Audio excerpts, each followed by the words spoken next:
My friends at that time, the pastor's sons, would come up to me like, "Why are you sitting like a girl?" And I was still very young, still very sheltered. And then if you're a woman and you disagree with that, then you're just automatically labeled as feminine. And they label you that as if that's a bad thing. Yeah. Welcome to a conversation between two friends. This is Alice. And I'm David. And this is Truthfully Yours. We are by no means experts or teachers, just speaking honestly within the bounds of friendship.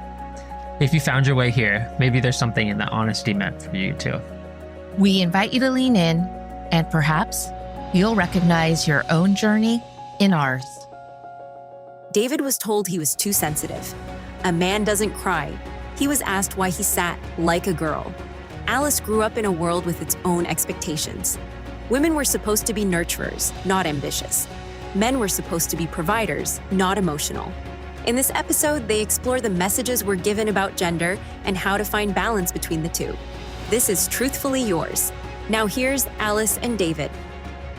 When I was much younger, probably like 7 or 8, I would sit in church and I'd cross my legs. Not tripod cross, but like fold them over on each other, which my friends at that time, the pastor's sons, would come up to me like, "Why are you sitting like a girl?"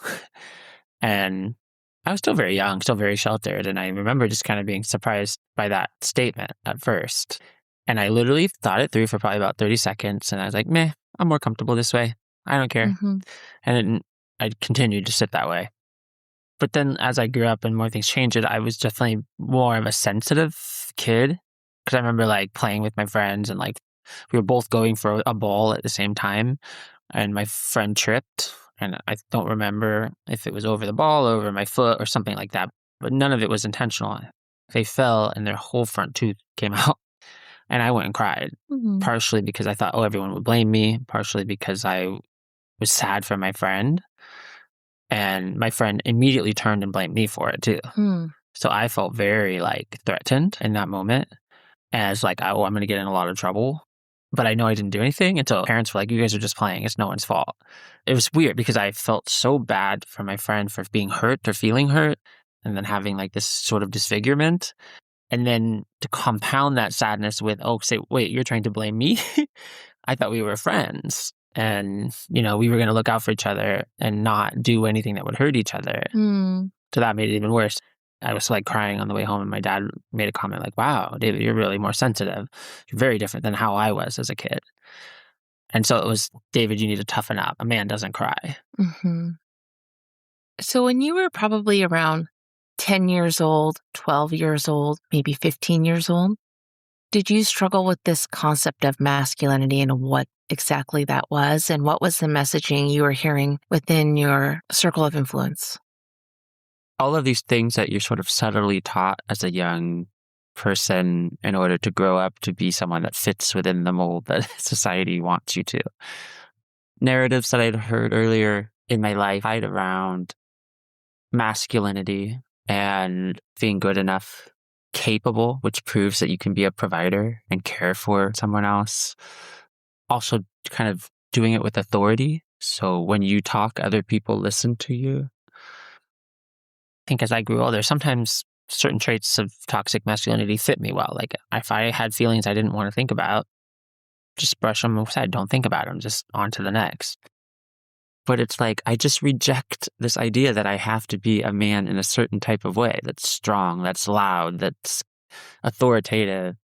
And when I find myself in those situations where I feel like there's something pushing me to be that person, I don't care. Like all I know is I really don't want unintentionally cause anyone harm. Like dealing with these lies within myself and thinking I have to be a certain way and taking affront if someone doesn't find me masculine enough or whatever. A lot of times when I was younger, I would say really stupid things or do stupid things because in my head I was trying to fulfill this ideal male type figure, which I didn't believe that at all in my heart.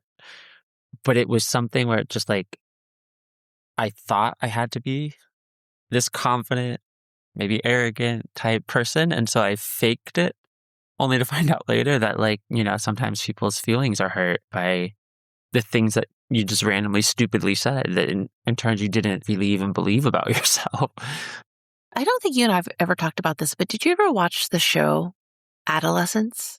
It won a whole bunch of Emmys. Yes, I did. Yes, the British boy. Yes, He was was really 12 years good. old. Yes, Yeah. so good. But it talks a lot about like the Andrew Tate red pill toxic masculinity culture, right? Yeah. And what I don't like about this type of culture, it basically paints women to be just objects, possessions. Yeah, for the prize. And you can just plow through women and that we're just adornments to men. And the pinnacle achievement of a man is how many women he's slept with. Right. On top of that, like the kind of house he lives in or houses and fancy sports cars and how much money. Right. How successful he is. Yeah. Right. And so when we're talking about masculinity, you're right. It is a spectrum because then there's other type of man that wants to be a provider, wants to be the one who makes all the decisions, but also doesn't take into account their female counterpart. Because at the end of the day, they're like, I'm the man. Like, you're the woman secondary. And I think maybe that type of masculinity is more acceptable in certain types of social constructs and cultures. And then if you're a woman and you disagree with that, then you're just automatically labeled as feminine. Yeah. And they label you that as if that's a bad thing. Yeah. And so it's so confusing to navigate, like, where do I fall in the spectrum of masculinity and femininity? Because, Yeah. Typically women are considered nurturers and then the guys are considered hunter-gatherers. And I know for me, just growing up, I'm just in survival mode. Mhm. When you grow up in a very toxic and abusive environment, you're neither. You're kind of a chameleon. You're whatever you have to be just to survive the day. For me, I'm a good balance of both of those sides. Yeah. You recognize your femininity. I interpret that as I'm in touch with my emotions. I have self-awareness. I care about other people. Definitely. Yeah. I think it's so much easier to get focused on toxic masculinity and worry about the red flags. But part of me wants to just have an easy answer and say, well, I exemplify like more healthy masculinity, but I'm also pretty damn feminine.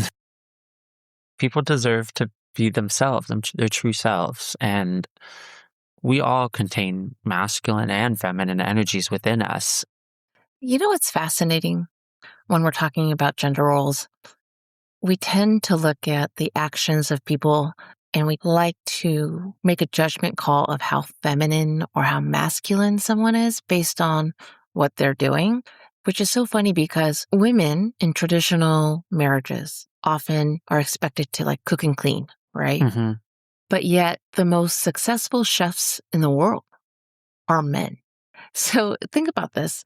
So it's all context, right? Mm-hmm. So like what forms of feminine behavior is acceptable for a man to do and vice versa? I think it just comes down to context. If it's in the context of being an entrepreneur, then it's okay. So ridiculous. I mean, I think about all these women who work on farms or work, on fishing boats or oil rigs. They're doing some, quote unquote, very masculine stuff. Yeah. But maybe it's more acceptable if, it's in the form of a career path. Even the military, if you think about it. Yeah.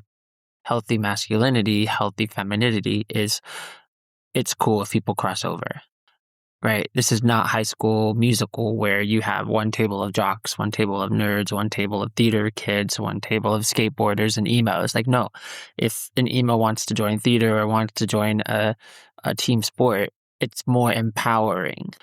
It's not using gender as an exclusive club. It's using it as one tool with which we define other people or define ourselves and making sure we reject it when it doesn't.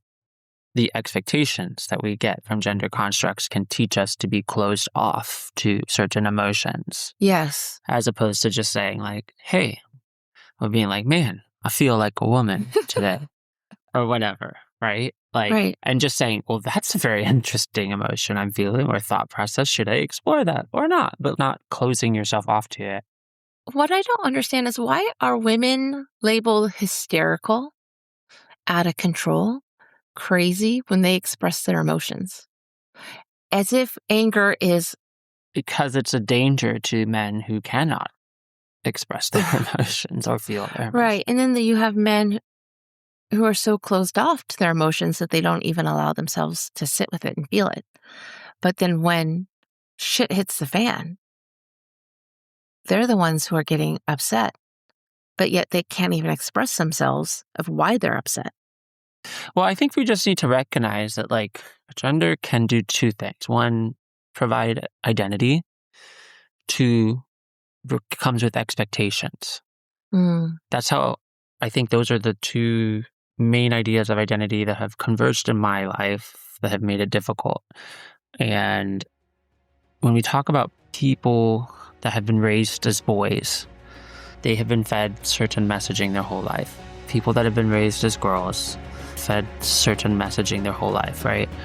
Let me ask you the question this way. If you could raise a little person from scratch, what values would you teach both of them? And what, if anything, would you teach them differently? I would want them to know kindness, courage, vulnerability, curiosity, accountability, emotional honesty, respect, boundaries, and compassion. Yes, I agree. If you enjoyed today's conversation, subscribe to Truthfully Yours wherever you get your podcasts. New episodes weekly on Thursdays. We'd love for you to share this with someone who might need to hear it. For more about the show and Alice and David, visit truthfullyyours.com.